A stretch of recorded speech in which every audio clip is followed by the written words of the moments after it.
ছাত্রদল কেন্দ্রীয় সংসদের পক্ষ থেকে সবার প্রতি কৃতজ্ঞতা জানাচ্ছি। প্রিয় উপস্থিতি, আমি আমার বক্তব্যের শুরুতে যেভাবে বলেছি আবারও বলছি, 2019 সালের 6 অক্টোবর রাতে, গভীর রাতে আবরার ফাহাদকে শেরবাংলা হলে যেভাবে নির্মমভাবে পিটিয়ে হত্যা করা হয়, সেই গভীর রাতে আমরা অবগত হয়েছিলাম। ঢাকা বিশ্ববিদ্যালয়ের ছাত্রদল এবং ছাত্রদল কেন্দ্রীয় সংসদ সে সময় খুব গুরুত্বপূর্ণ ভূমিকা পালন করেছিল। আমরা যখন অবগত হলাম তখনই আমাদের অনেক সহকর্মী বুয়েটের আশেপাশে অবস্থান নেওয়ার চেষ্টা করেছে। যখন আমরা মৃত্যুর সংবাদ পেয়েছিলাম এবং যখন সেই সিসি ক্যামেরা ফুটেজ প্রকাশিত হলো, পুরো বাংলাদেশ একটি ভয়ানক পরিস্থিতির সৃষ্টি হলো।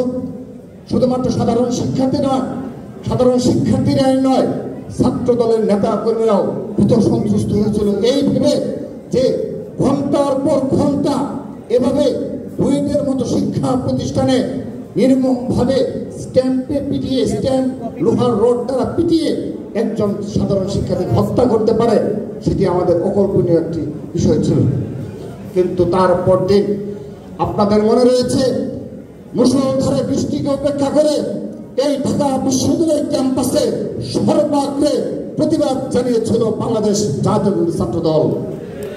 সেদিন শত অতীতের গুম খুনকে উপেক্ষা করে আমরা জেনেছিলাম, আমরা অবগত ছিলাম, সবসময় আমাদের যে কোনো সময় নির্মম নির্যাতন আমাদের উপর হতে পারত, সেই মিছিলে হামলা হতে পারত এবং আমরা যে বাড়ি ফিরে যেতে পারবো তেমন কোনো নিশ্চয়তা ছিল না। আমরা কিন্তু 7 অক্টোবর থেকে বাংলাদেশ জাতীয় ছাত্র দল ঢাকা বিশ্ববিদ্যালয় ক্যাম্পাস সহ বাংলাদেশের সকল শিক্ষা প্রতিষ্ঠানে এর প্রতিবাদ জানিয়েছি। আমরা লড়াই করেছি, সংগ্রাম করেছি। কিন্তু অতীব দুঃখের বিষয়, এই বিগত 17.5 বছর, 15.5 বছর যারা এই আবরার ফাহাদকে হত্যার আগের যে পরিস্থিতিতেও যারা ছাত্রলীগের পতাকা দলে আশ্রয় ছিল এবং আবরার ফাহাদকে হত্যার 5 দিন আগেও যারা ছাত্রলীগের মিছিলে নেতৃত্ব দিয়েছে এবং আবরার ফাহাদকে হত্যার পরবর্তী বাস্তবতাও যারা ছাত্রলীগের লিডিং পর্যায়ে ছিল, পদপ্রত্যাশী ছিল এবং পদের অধিকারী ছিল, আজকে তারা দেশ ও জাতিকে সাহসিকতার গল্প শোনায় এবং ছাত্র রাজনীতি সম্পর্কে তারা যাদের বিন্দু মাত্র অবদান ছিল না, তারা আজ নীতি নির্ধারক ভূমিকা অবতীর্ণ হতে চায়। আমরা স্পষ্টভাবে বলতে চাই, আমরা কনফিডেন্স সহকারে বলতে চাই, ডাকসু এবং জাকসুর পরবর্তী বাস্তবতা আমরা অবগত রয়েছি। কিন্তু সেই সাথে তাদেরকে অবগত থাকতে হবে, আজকে এখানে যারা উপস্থিত, যারা 2019 সালের 7 অক্টোবর আবরার ফাহাদের হত্যার প্রতিবাদে সারা বাংলাদেশে হাজার হাজার ছাত্র দলের নেতাকর্মীরা যারা প্রতিবাদ জানিয়েছিল, যারা 2024-এর জুলাই আগস্ট গণঅভ্যুত্থানে নেতৃত্ব দিয়েছে, তারা কিন্তু এখন পর্যন্ত জাগ্রত রয়েছে। তাদেরকে মনে রাখতে হবে, আমরা সেই আদর্শে বিশ্বাসী। আমরা দীর্ঘ লড়াই সংগ্রাম করে আজকে একটি অবস্থানে আমরা পৌঁছেছি। কেউ যদি মনে করে থাকে একটি নেগেটিভ দাঁড় করিয়ে সোশ্যাল মিডিয়া নির্ভর প্রপাগান্ডা অব্যাহত রেখে আমাদের আদর্শকে থেকে বিচ্যুত ঘটাবে, কিংবা যাদের কোনো অবদান নেই তারা নতুনভাবে ইতিহাস রচনা করবে, আমরা মনে রাখবো, আমরাও দেখতে চাই তারা কিভাবে 2026-27 বাংলাদেশে আসবে। আমরাও দেখবো, আমরাও থাকবো, কিভাবে তারা সেই ইতিহাস বিকৃত করে নতুন ইতিহাস লিখতে পারে আমরা দেখব। প্রিয় উপস্থিতি, আপনারা জেনেছেন গতকাল আমাদের সিনিয়র সহসভাপতি ইতিমধ্যে সে বিষয়ে অবতারণা করেছে। গতকাল আবরার ফাহাদের ভাই আবরার ফায়াজ একটি আলোচনা টকশোতে এবং তারও আগে তিনি সোশ্যাল মিডিয়ায় ফেসবুক স্ট্যাটাসের মাধ্যমে তিনি বেশ কিছু বিষয় অবতারণা করেছেন। তার মধ্যে উল্লেখযোগ্য বিষয় হলো এই হত্যাকাণ্ডের সাথে সরাসরি সম্পৃক্ত মুনতাসির আল জেমি নামে যে ছাত্রলীগের সন্ত্রাসী বলে আমরা যাকে চিহ্নিত করা হয়েছে, তিনি 6 আগস্ট কারাগার থেকে পালিয়ে গেছে। আজকের দিন পর্যন্ত তাকে গ্রেপ্তার করতে সক্ষম হয়নি। আবরার ফাহাদের ভাই পরিবার এবং ছাত্র দলের পক্ষ থেকে আমরা গভীর উদ্বেগ জানিয়েছি। 1 বছরের অধিক সময় অতিবাহিত হয়েছে, কিন্তু সেই মৃত্যুদণ্ডের প্রাপ্ত আসামিকে আজকের দিন পর্যন্ত গ্রেপ্তার করতে সক্ষম হয়নি।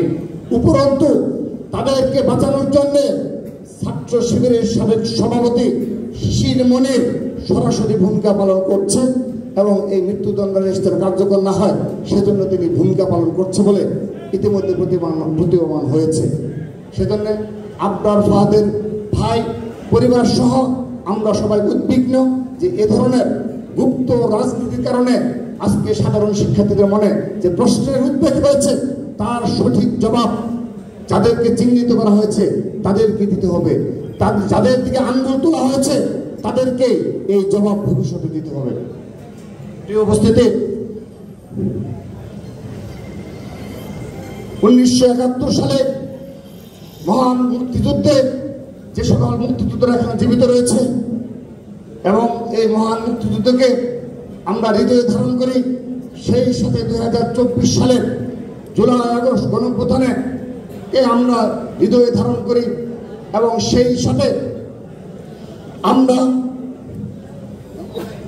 বিগত 15.5 বছর খুনি হাসিনার আমলে ছাত্রদল সহ বিরোধী মতের প্রতি যে নির্মম নির্যাতন হয়েছে, যারা শাহাদাত বরণ করেছে সবাইকে শ্রদ্ধা ভরে স্মরণ করে তাদেরকে হৃদয়ে ধারণ করে তাদের আত্মত্যাগকে হৃদয়ে ধারণ করে আমরা আগামীর বাংলাদেশ বিনির্মাণ করতে চাই।